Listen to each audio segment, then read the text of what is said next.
Here are the horoscopes for the week of the 27th of January to the 2nd of February 2014. This week is the final week of the old Chinese year before we go into the Chinese New Year on Thursday. And as we're coming from the water snake into the horse, this is the final few days of shedding our skin.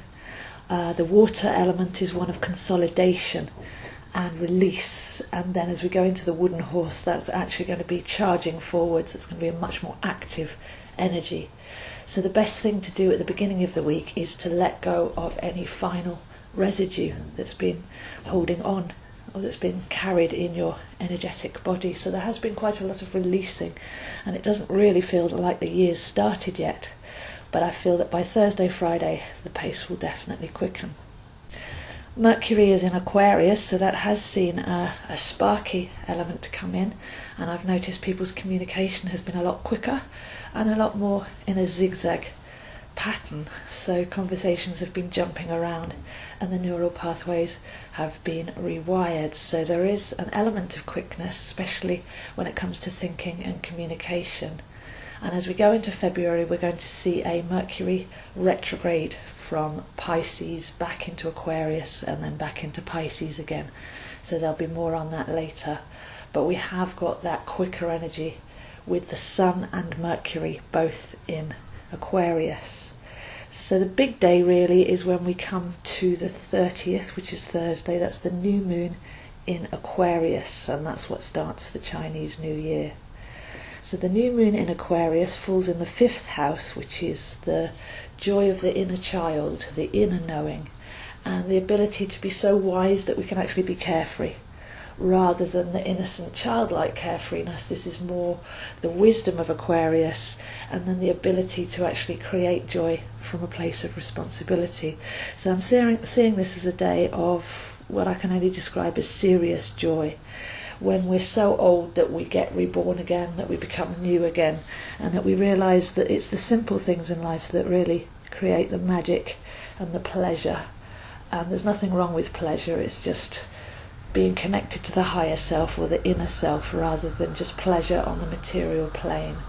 So it's a beautiful new moon on Thursday that we're building towards. So it's letting go of everything before then, and then welcoming in the wooden horse, which is an interesting combination of element and animal. So have a look inside of yourselves to see if you can feel that energy change and get on board with that horse, as it's going to take us on a journey for the rest of the year. As Venus and Pluto have been doing some serious work in Capricorn, we've had a chance to go backwards at the beginning of this year and attune ourselves to goals that really matter and values that are lasting, legacy, dignified goals. So there's still that backwards, there's still that sloughing, but as we get to the Thursday aspect, we've got a chance to go forwards now, but with simplicity, the purity of Aquarius.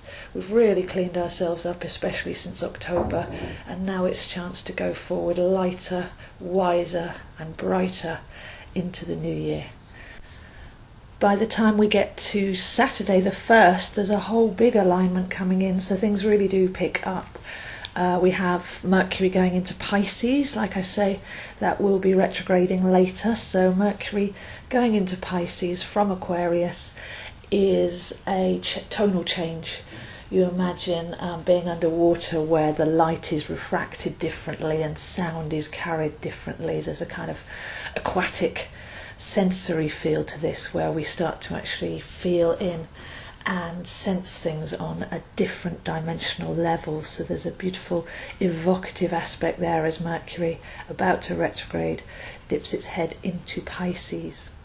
On the same day we have Venus going direct, so all of that recalibration that's been going on can now actually start to go forwards. But also we have Jupiter opposing Pluto, and they line up to Sirius. So we have Jupiter and Sirius, Pluto and Venus opposite each other. This is the huge tug of war that we've been feeling lately, which is really realigning us with our cosmic origins. This is also helping us to set really big goals rather than just ones from the identity, the personality and the material realm. So on Saturday the 1st, it's Mercury into Pisces, Venus direct, and the big opposition of Jupiter and Pluto all at once, and all falling on the Celtic celebration of Imbolc, which was the quickening. It was the life returning to the earth, the sun visibly getting brighter in the sky, and the nature elements starting to give way from the cold winter and show signs of the spring coming forth. So very, very energetic energy from the 1st and the 2nd, directly after the Aquarius new moon. So as you can see, this is a week of two halves, the inward, the backwards, the letting go for the first half of the week, and then it's all steam ahead from the new moon on the 30th and all the way through, especially Saturday the 1st.